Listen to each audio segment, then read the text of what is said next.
Game one of the Western Conference Finals is finally here. Tip-off at 6 p.m. Pacific time at Chase Center in San Francisco. I got Kylen Mills joining me. I got Brian Witt joining me. Hall of Famer Rick Barry might just randomly just jump in the show. Can't argue with a Hall of Famer just jumping in and interrupting. If anyone's going to interrupt, it's going to be a Hall of Famer. That's perfectly okay. We're going to break the series down, bring us some new perspectives. I think all of you have heard enough of me. So here we go. This is Locked On Warriors.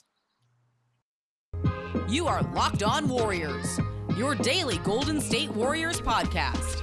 Part of the Locked On Podcast Network, your team every day.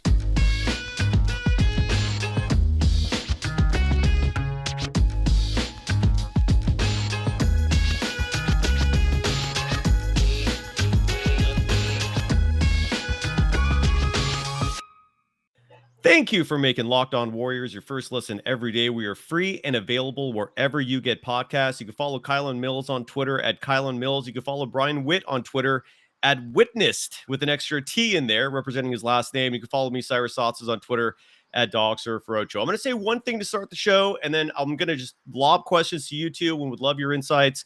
Because on yesterday's show, I did a Locked On, like a crossover show with the Locked On Mavericks host, Nick Angstad. And the Mavericks fans are up in arms with me because I just did not respect the Suns that much for most of the season. The moment I saw the Warriors play them on Christmas Day, I kind of realized I don't care what this team does the rest of the year. The 64 wins don't impress me. To put it in perspective, because everyone just loves throwing out that 64 win number, the Warriors in 2014-15 won 67 games. In 2016, they won 73 games. In 2017, they won 67 games again. 64. You're talking to the wrong crowd and trying to impress someone with 64 wins. It doesn't work when you bring it to the Bay Area. And I'll also say this about the Suns before I move on in terms of just not being impressed by beating them. They struggled against the New Orleans Pelicans in the first round. A truly dominant team does not struggle to squeak out a 6-game series in the opening round against the play-in team. So not really sorry, but sorry if I did offend you that, again, I just don't respect the Suns that much. I did not see them as this powerhouse that most other individuals in the sports media world saw them as. And with that said, I think the Warriors are going to have an easier time against the Mavericks than they did against the Grizzlies. I'll start this with you two first because I'm hearing a lot of love for Luka Doncic. I mean, everyone's raving. I'm hearing comparisons to the next Larry Bird. I'm hearing comparisons to the next LeBron James, and maybe rightfully so. He's posting incredible numbers. His performance in these playoffs and in his young career has been incredible. But people seem to forget that the Warriors have an individual named Stephen Curry. Kylen, I'll start with you. Who is the better player? And do you think Stephen Curry is being disrespected a little bit in all this adulation geared toward Luka Doncic?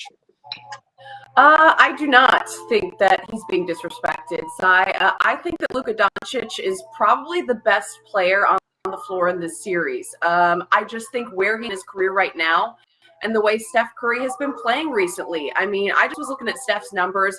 This season, during the regular season, he shot the worst percentages from the floor and from three of his entire career. And in the postseason, he's been shooting even worse than that.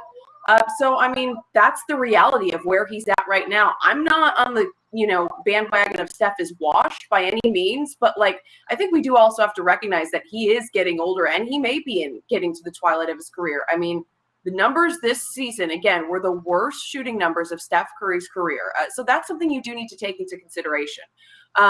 However, I think the Warriors overall are a better team than the Mavs, but I don't think that Luka Doncic is necessarily being overhyped. I think he's a great player, and he's a young player. I mean, he's still 22, 23 years old. So I think that he's probably the best player in this series. However, the Warriors have many more weapons. So the Warriors are the better team. But I don't think that Steph Curry is being disrespected. I think Steph Curry's still the legend, and everyone knows what he can do. He can come out in the fourth quarter and just annihilate you after shooting terrible all game. But his numbers just are not what they were 5-6 years ago. Brian, your thoughts, please. Yeah, I mean, it's everyone's going to have their own opinion on who's the top 5 players in the league and whatnot. However, I don't think there's any question that right now, Luka is probably playing as well as anyone in the league, right? And Steph, as Kylen just recapped, we've seen him play better than he has been playing lately. So I think it's understandable why the focus is on Luka. He's a magical player, and I think he's going to cause the Warriors immense problems. I actually disagree with you, Cyrus. I think the Mavericks are going to be a tougher challenge for the Warriors than the Grizzlies. Wow. And that might have something to do with maybe because I held the Suns in higher regard than you did. But I do agree with Kylen that the Warriors have the stronger team overall. But I think just given the recent track record of play, the Mavericks obviously are filled with confidence right now. They're riding high. And the Warriors, although they ended the Grizzlies series in strong fashion, there were definitely some parts of that series where they looked less than stellar. And so I sort of expect some of those less than stellar parts to rear their ugly head once or twice more in the series ahead. And whereas I think they were able to get away with it against the Grizzlies, I don't think that they can get away with those same kinds of mistakes against a player of Luka Doncic's caliber. If the Warriors do commit the same kinds of mistakes at the same rate, he's going to make them pay for it. Yeah, and I just want to add, so Stephen Curry, in terms of his totals this year, it's easy to forget before the Draymond Green injury, he was your favorite for the MVP. His numbers dipped, again, largely for two reasons. One, he was pursuing the three-point record, and that got in his head. He's admitted so in numerous interviews that he felt pressure to break that all-time three-point shooting record. And then right when he started to regain his form, Draymond Green got hurt, and his usage rate skyrocketed. And all of a sudden, we saw Stephen Curry for the first time in his career since, I believe, 2012, play without Draymond. And it was a clear adjustment. To put it in perspective on his career numbers, Stephen Curry this season, in a year where many people are attributing his downfall or decline, he had his fifth highest scoring average ever. He actually scored more than in 2016-17. He scored more than in 2014-15. His rebounding numbers were the fourth highest ever in his career. His assist numbers were right on par. It was eighth overall in a season that spans, I believe, 13 years now. The numbers that went down were his field goal percentage, which was at 43.7. For his standards, a little below. But again, he was suddenly playing without Draymond Green for nearly 3 months. And his three-point shooting, I think, is what stuck out to everyone. It was at 38% this year, which is considerably below his career average of 42.8. But with those two numbers aside, if we look at the eye test, I don't see the decline yet. I just need to see more. I still think he is at the peak of his powers. And that's where I think the slander is a little strong. I just don't understand why people think he's faded so much. I guess, Kylen, like when you said that, like, why do you think he's at the precipice? Why do you think he's starting to go on a tail slide? Do those shooting percentages mean that much to you over half a season? Yeah, I think looking at the shooting percentages, and I just think looking at his body of work in the postseason, I'm waiting for a game where Steph Curry comes out and takes over. I am waiting for a game where he comes out and dominates. And we haven't seen that yet in the postseason where you are playing. And he's, you mentioned that he didn't have Draymond Green where he's back. The squad is fully healthy. He's fully healthy. And I just have yet to see that Steph Curry game that you expect to see where he just comes out and he's shooting lights out. I mean, he's come out and made some big shots in the fourth quarter. But to me, I don't think he's shown up in this postseason the way that I at least have expected him to. The Warriors as a whole have not shot well from three, or even they've had several bad games from the floor. And, you look to the leader, Steph Curry has not had a game where he's gone out and taken over. I still would love to see it, but at fully healthy and playing against tougher competition, I have yet to see that dominant Steph that you come to expect. Yeah, and just for reflection, Stephen Curry in this postseason is averaging 26.9 points per game, above his career average. His rebounding numbers this postseason, 4.2, slightly below his career average, but his assist number is a 6.2. You're right. He has not had that takeover game. I guess just by his standards, it's hard to impress at this point, right? Brian, go ahead. Oh, sorry. I heard an echo there. Brian, why did you think the Suns were formidable given how the Warriors treated them the last two meetings, coupled with the fact that they struggled in the first round against the Pelicans? What was so impressive to them about you? Or what was so impressive about them to you? Well, I think from a roster standpoint, they have a roster that is built to give most teams problems, right? In terms of the number of wings they have that can play both ways. Devin Booker, his ability to shoot the lights out. He's capable of putting up, 50 on any given night, potentially. Chris Paul obviously is, the Warriors have had numerous encounters with him in the playoffs over the years. And then, I know DeAndre Ayton is sort of a mercurial figure in terms of some people think very highly of him and some people think less.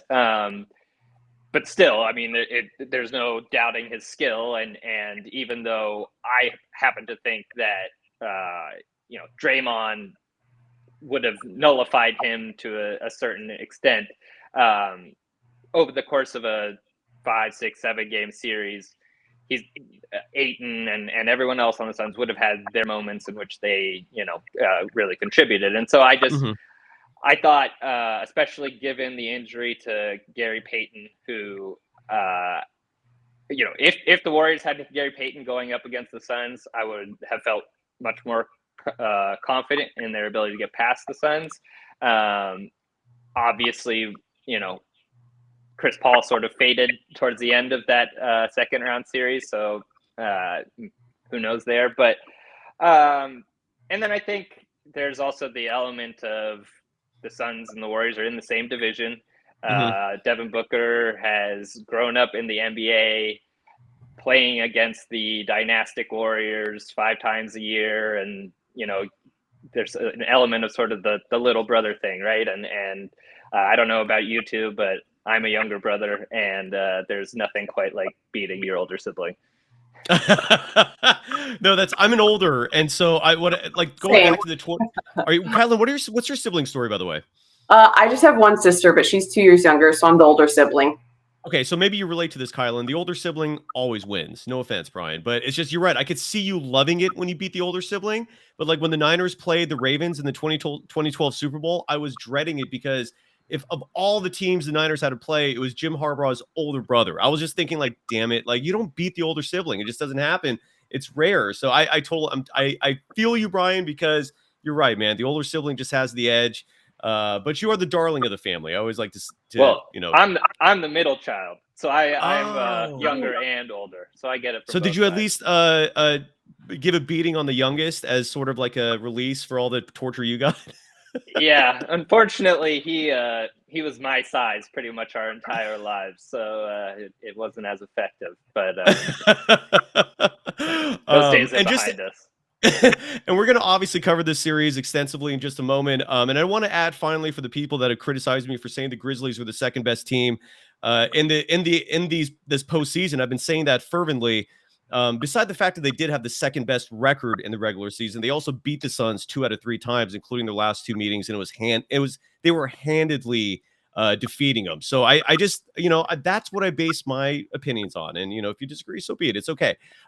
Today's show is brought to you by Athletic Greens. This is a fantastic product that is all about nutrition, all about making you feel better. And it's easy. All you do with the AG1, that's their primary product, is you get a scoop. It's a powder. The powder is full of ingredients that are natural, that are healthy. It increases your acumen. So if you want to be sharper in the day, if you want a better digestive health, so you don't feel yucky with your tummy, and if you want a boosted immune system, it's full of antioxidants. I mean, all sorts of bugs are going around, and why not boost your immune system and feel good about things? And AG1 does that. It doesn't taste bad either. It actually tastes pretty good. And again, all you do every morning, just put 1 scoop in a cup of water on an empty stomach, and you drink it, and the rest of the day you feel great. It is phenomenal for you. And to make it easy, Athletic Greens is going to give you a free 1-year supply of immune supporting vitamin D and 5 free travel packs with your first purchase. All you have to do is visit athleticgreens.com/NBA network. Again, that is athleticgreens.com/NBA network to take ownership over your health and pick up the ultimate daily nutritional insurance.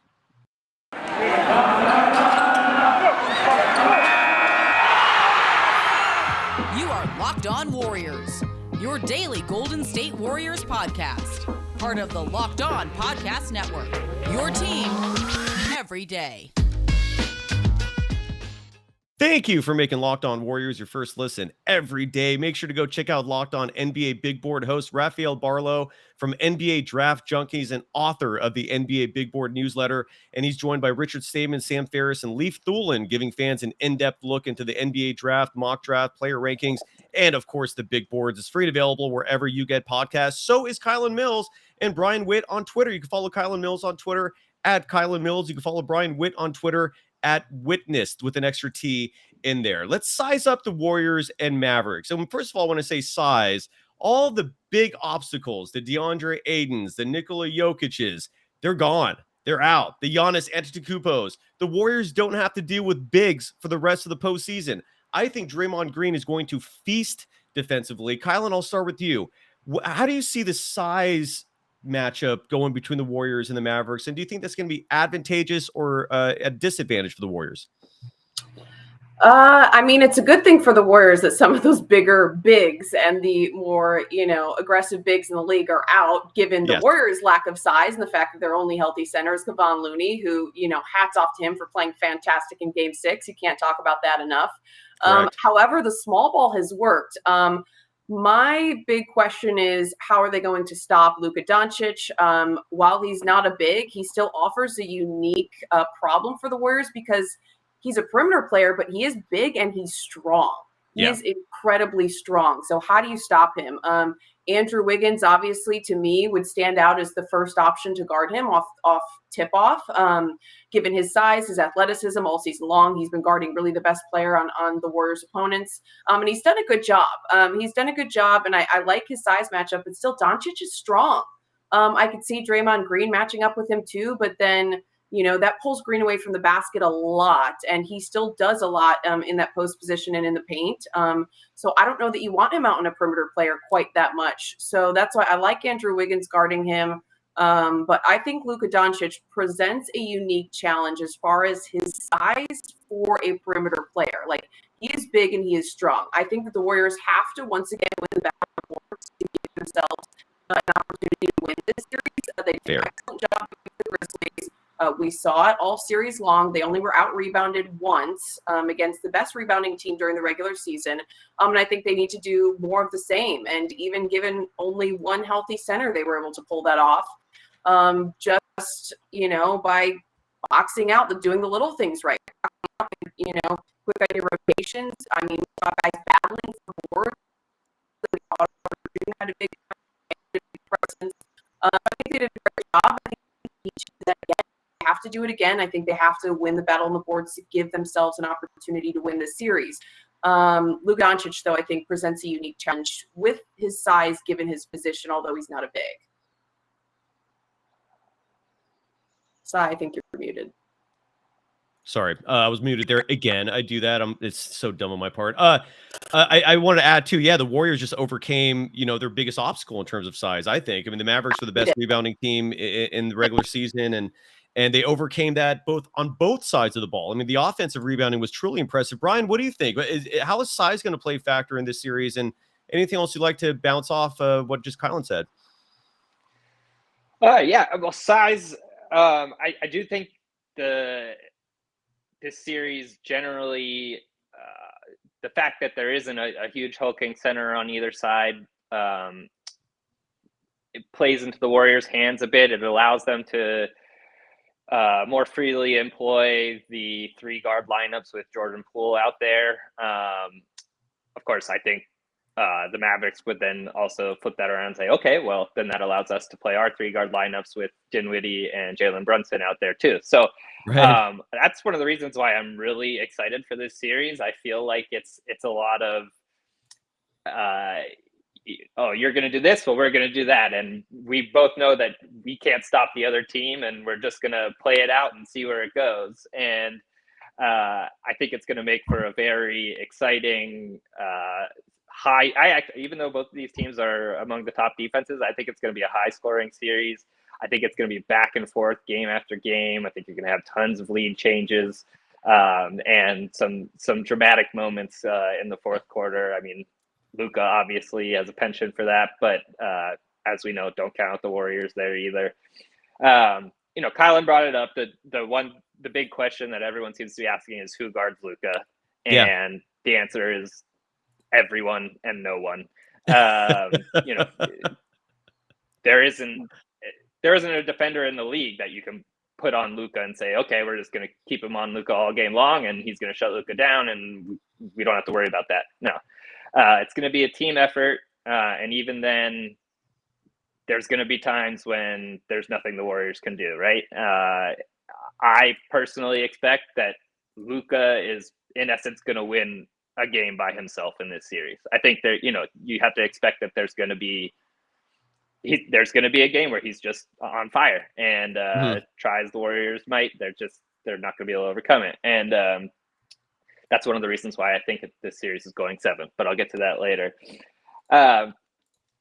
That said, I do think the Warriors are as prepared for Doncic as any team could be, really. Not just from a roster standpoint in terms of the number of wings that they have to throw at Doncic to defend him, but also due to their prior playoff history against some of these superstars, ball-dominant superstars, such as, I mean, we can look at just this current playoff run, right? Like Jokic and Morant. Doncic is a different player from the two of them, but similar aspects of their games. And then if you look back at the dynastic years, whether it be, there's been a lot of James Harden comparisons with Doncic, which I think Doncic is already a better player than Harden ever was. And I think the more apt comparison is to LeBron. Now, granted, Doncic Agreed. isn't going to provide the defensive presence that LeBron did time and time again. But just in terms of, he's going to touch the ball every single time down the court. He's going to get to his spots. The Mavericks are completely comfortable and fine just slowing things down and allowing him to go one-on-one, picking out his matchup. And, that's what the Cavs did for 4 years in a row, basically. Mm-hmm. And so I think that collective history, while the Warriors coaching staff has had departures over the years, a lot of the people are still there, right? And so while the Warriors have only had a few days to prepare for the Mavs, knowing that they were going to face them, I think they've been preparing for Luka for a bit longer than that. That's very fair. And when you talk about those longstanding coaches, that obviously includes Steve Kerr, that includes Ron Adams, who's brilliant as a defensive strategist. And one name that I feel like could have made a huge difference in the series, and still could, in theory, is Gary Payton II. Kylen, you've been at the practice facilities monitoring this team. I'm very curious to get your insights on that. After I give love to Built Bar, which I hope the Warriors have been gobbling, preparing for this series because they're packed full of protein. They don't have that much sugar in them. Kylen, I do sell you a box. It just occurred to me. You will get that at some point, I promise. And their new flavor is the birthday cake puffs. My mom actually ordered a box of these and sent them to me. I didn't even realize Bill made these. And then all of a sudden, in the same day, they arrive in my mail from my mom.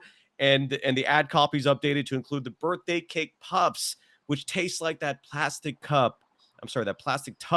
of birthday cake frosting. Delicious. So you can choose that. They have a myriad of flavors besides just the marshmallowy puffs. They have their traditional flavors, including my favorite, cookies and cream. And again, they're made with collagen protein, which your body absorbs more efficiently. They have on average only 130 calories per bar versus 240 for a candy bar. But again, the best part, besides all that protein, on average 17 grams of it to be precise, it's also low sugar, just 4 grams. Go to built.com, use the promo code LOCK15 and get 15% off your order. Again, use the promo code LOCK15 for 15% off at built.com. Today's show is also brought to you by Rock Auto. I love saving people money in this day and age with gas prices the way they are. Inflation is sky high. You got to find ways to save money where you can, and Rock Auto is one of those, especially if you're driving your vehicle like pretty much everyone is these days. You could save time and money when using Rock Auto. Why choose to spend 30, 50, even 100% more for the same parts from a chainsaw or car dealership? An example being a Honda Odyssey, Fuel pump is $353 from the chain store, just $216 from Rock Auto. They're a family business serving do-it-yourselfers for over 20 years, and their prices are reliably low for every customer. Go to rockauto.com right now and see all the parts available for your car or truck. Right, Locked On in their How Did You Hear About Us box, so they know we sent you. Amazing selection, reliably low prices, all the parts your car will ever need. It's rockauto.com.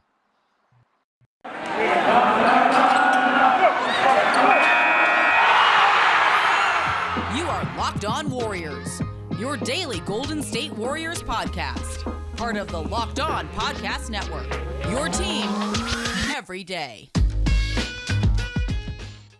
Thank you for making Locked On Warriors your first listen every day. We're free and available wherever you get podcasts. You can follow Kylen Mills on Twitter at Kylen Mills and Brian Witt on Twitter at Witnessed with an extra T in there.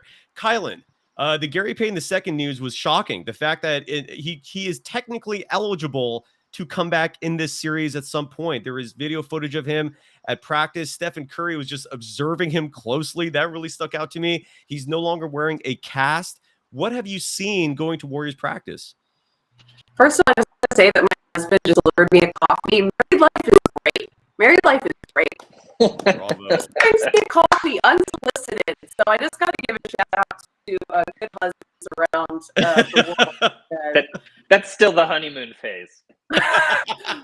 Yes. Oh, absolutely, Brian. We are in the honeymoon phase. I just got married 3 weeks ago. I think it's been 3 weeks and change. So just let me enjoy this for one moment. Congratulations. Yes. Okay. But back to Gary Payton II.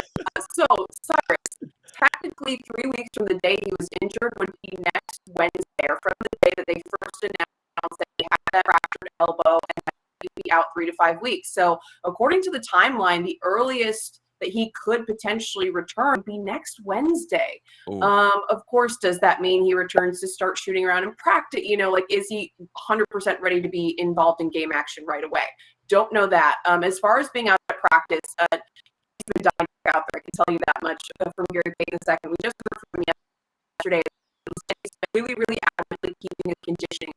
It is a huge factor because if he does come back, you know how much he runs the floor and how active he is, both on offense and defense. So the fact that he's been able to keep his fitness and conditioning, that's huge because that makes him, more ready to jump back in when he does come back. And the other thing is that, like you mentioned, cast is off. He was out shooting around yesterday at practice. He was on the floor. If you've seen the clip side, then you know. So these are all good signs and encouraging signs. Everything we've heard from the workers that his recovery is progressing well, and that there's hope.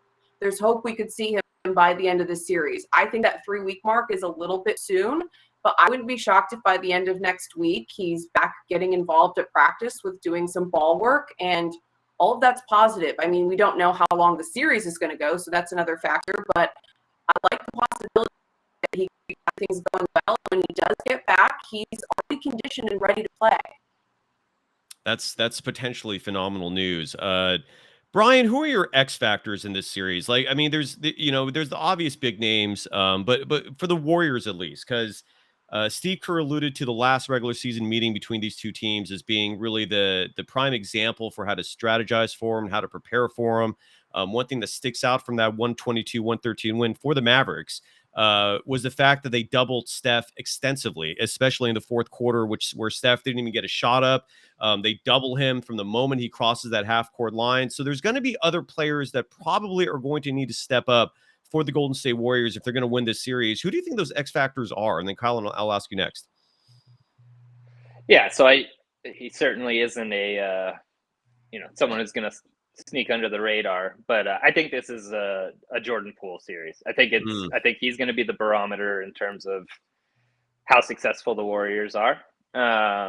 And whereas I think you're immediately inclined to think of his shooting, that's not where I'm focused. I think particularly due to the Mavericks' lack of interior defense and Poole's ability to get to the rim, I think that is going to be such a key to the Warriors' offense in this series. Both him and Steph, yes, they're phenomenal shooters, but their first thought has to be attack the basket, get into the lane, and if you can get the Mavs into foul trouble, great. But that interior penetration is going to open up the rest of the offense for them. And I think when Poole is intentional about getting to the rim, the Warriors are a different team. When he just kind of falls into the trap of just launching 3-pointers right off the bat, it's that lack of aggressiveness that I think allows for sort of those lulls in the game, especially in those times when Poole is out there leading the offense and Curry is on the bench. So be more intentional about getting to the rim. And then on the defensive end, he's not a good defender. He's not even an average defender. But he has to be better. He has to provide more resistance than he did against the Grizzlies, because it was just too easy for the Grizzlies when they were hunting him out. And it's not anything tactically that he is going, that they're going to change for him or anything. That he just needs to fight harder. And now I think, on one hand, like I said earlier, I think sort of the players that are going to be on the court when he's out there might be more conducive for that in terms of providing a better defensive impact. But if the Mavericks are scoring at will on him, and they are going to be seeking him out, then it's going to make things that much tougher. And then on the Mavericks side, I think Dorian Finney-Smith is their barometer. We know what Luka's going to provide. I expect Spencer Dinwiddie to have a good series. I think he's kind of always had good games against the Warriors. Agreed. But Finney-Smith is their most important defensive player. And whether he's on Steph or Klay, I think Finney-Smith and Bullock, it's going to be those two on those two. If they are able to be effective defensively and Steph and Klay's shots aren't falling from the outside, then you get into more of the slow it down game that the Mavericks like to play, and plays right into Luka's hands. And then the Warriors could be in trouble. So I think both of those, I actually expect Poole to play well, and I expect Dorian Finney-Smith to play well. I think both these teams have really solid players throughout their lineups. But whichever one of those guys can maybe exceed expectations a little bit, I think could be the difference. I'm glad you said all of that, because I wholeheartedly agree that Jordan Poole can eat that Mavericks defense alive if he wants to, and penetrate all day. If there's any growth to his game, it's that he's started to, if the shot's not falling from deep, he is adjusting really fast, and he's remembering that he can still get wherever he wants. His handles are incredible. His footwork is exemplary, and he does attack the rim on a very effective basis. And I also agree about Spencer Dinwiddie, especially. He's always thrived against the Warriors. I don't know why that is. He's going to be a pest. I think he's actually the second concern there after Luka. Kylen, your thoughts, please, over what we've said, and also who do you think your X factor is going to be? I like Brian's take on Jordan Poole. I think he absolutely is a key factor in the Warriors offense. I'm going to pick, though, a different key difference maker in this series. Yes. I think Andrew Wiggins has the potential to be a difference maker. You look at the impact he had on the game in the fourth quarter of Game 6 against the Grizzlies, when the Warriors went on that 8-0 run and ultimately sealed that win for themselves. Andrew Wiggins was a huge factor in that. Speaking of, getting to the rim, he's a player that has the ability to get to the rim, and I'd like to see really attack the basket, and especially like Brian mentioned, with the lack of interior size or rim protection that the Mavs have compared to, what we saw with the Grizzlies. So I think that when Andrew Wiggins is attacking and aggressive, that he's another one similar to Poole, that it changes the look of this offense. True. And then I also would like to see Andrew Wiggins really running the floor and getting out in transition, because that's something that, he can do well, is get some of the easy buckets out in transition. I think the Warriors speeding up this game is going to work to their advantage, because Luka Doncic is not known to be one of the most physically fit players in the league. And I think a big factor of slowing him down on offense is going to be making him work on defense and making him run the floor. And it'll be very interesting to see how that plays out. And then defensively, Andrew Wiggins is going to get some big assignments.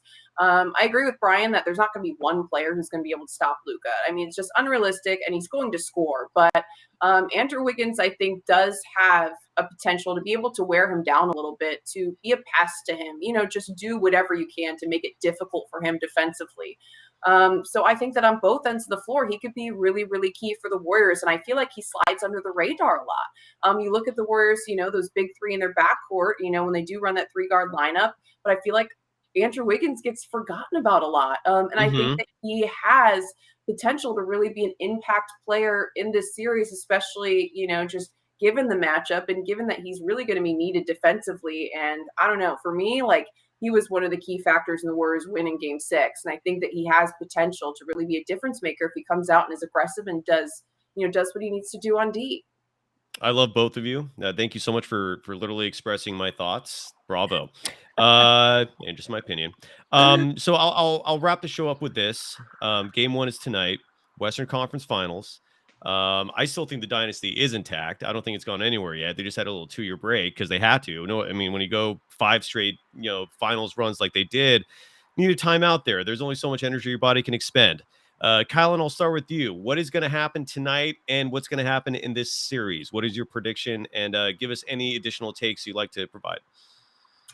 I think tonight's game is absolutely huge. I know you say that about Game 1, but I think the Warriors have to continue to defend their home floor. They have not lost yet at Chase Center. I think tonight's going to be a battle, but I think the Warriors win. I want to mention that the Warriors are 13-0 in series where they've won Game 1 in the postseason. They've won their last 13 straight when they win Game 1.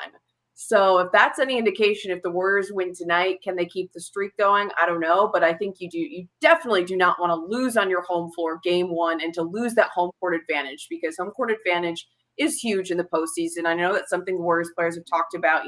They were really fired up for, not just about the matchup against Dallas, but the fact that they do get that home court advantage. So you can't lose that. So I think tonight's game is really going to be a key indicator for the series. I think it's going to be a battle. I think there's going to be a lot of back and forth, because this is really the first time these two teams have met with the Warriors completely healthy.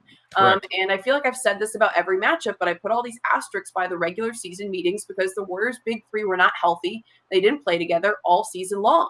So I think tonight's going to be a lot of back and forth, a lot of both these teams trying to, play a little bit of chess with the matchups. And it'll be interesting to see how the series develops as the coaches and players were able to make some adjustments once we see what happens tonight. But I think tonight's going to be really high energy, really high octane. And I think it's going to be a back and forth battle, but I think the Warriors are going to come out on top. And I'm calling Warriors in 6 for this series.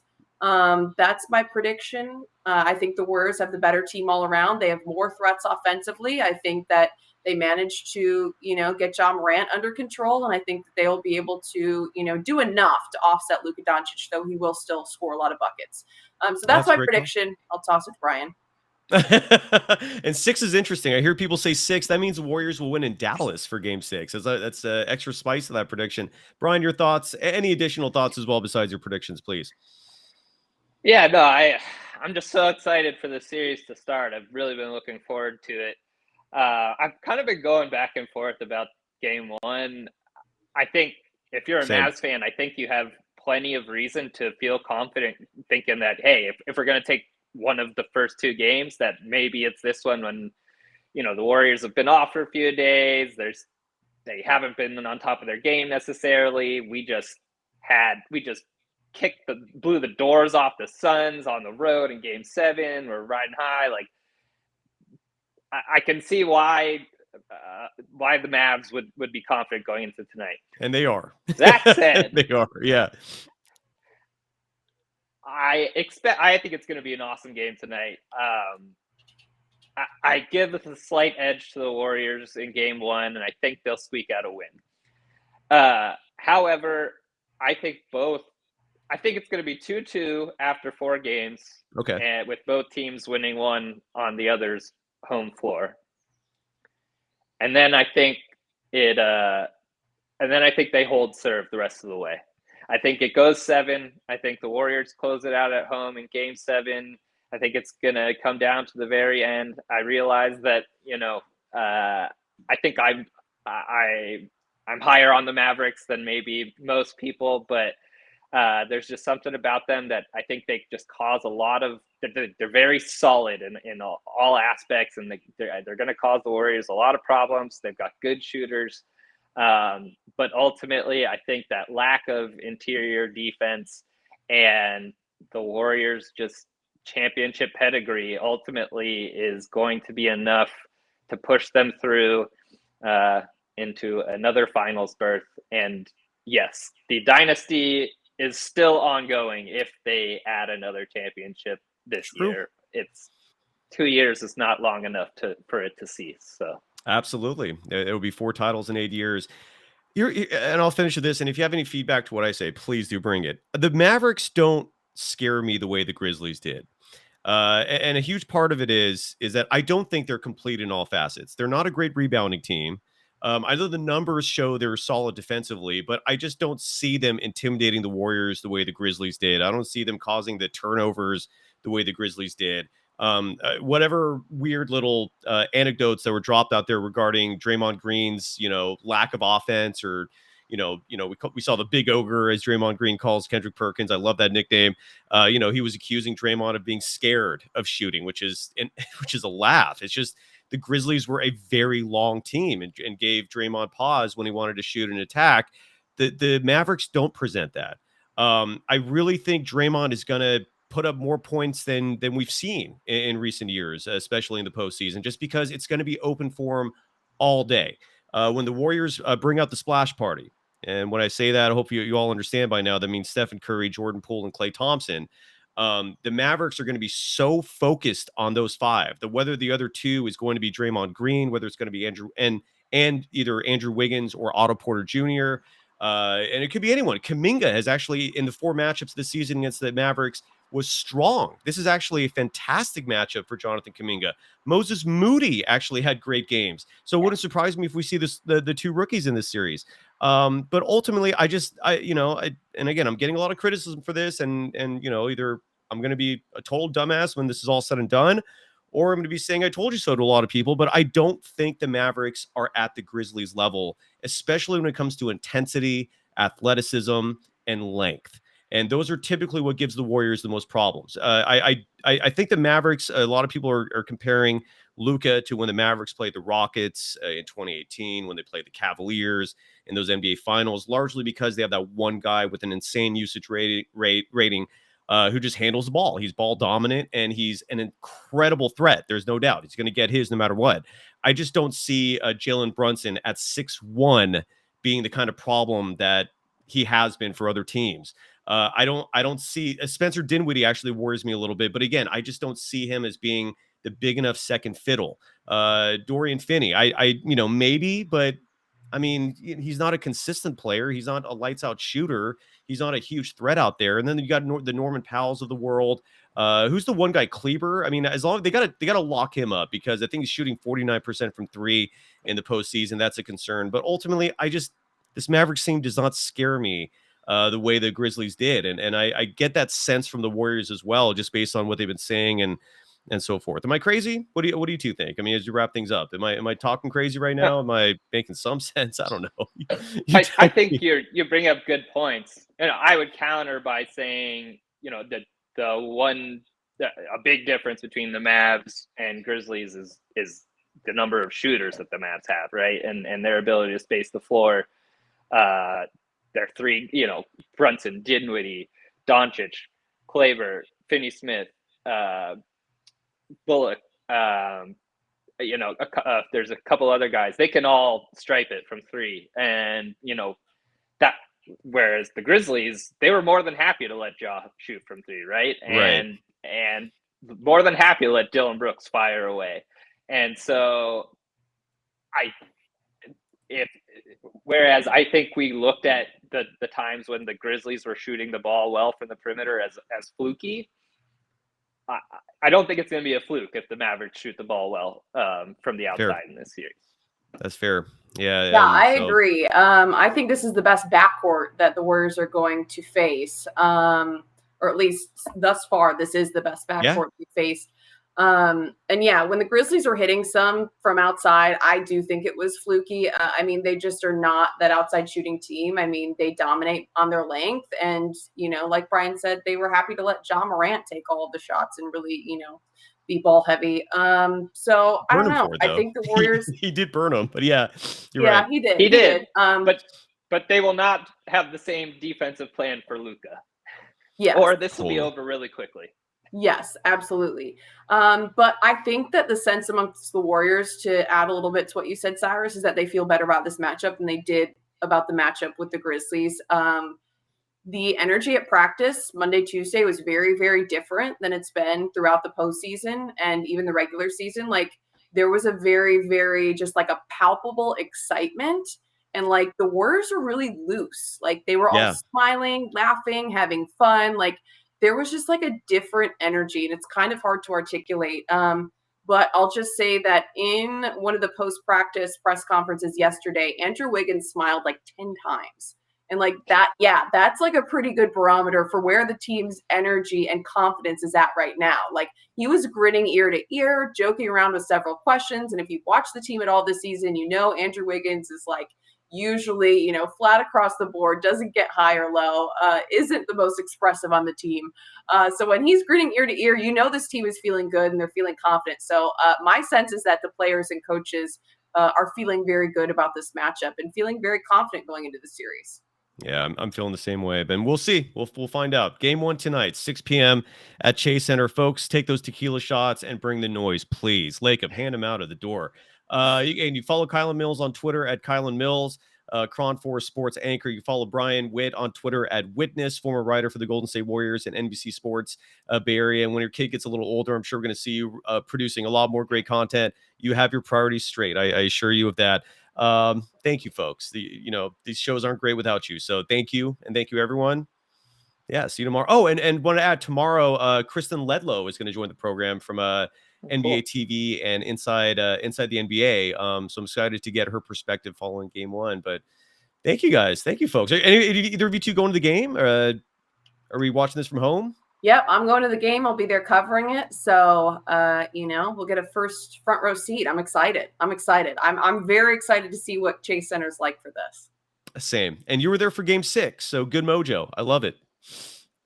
That's I'll be watching from home next to my my son, who very likely will be covered in some sort of food or tomato sauce or whatever. So I love it, dude. Family's the best. All right, folks. Thank you two so much. And thank you, everyone. Take care. Later. All right. See you, Cyrus.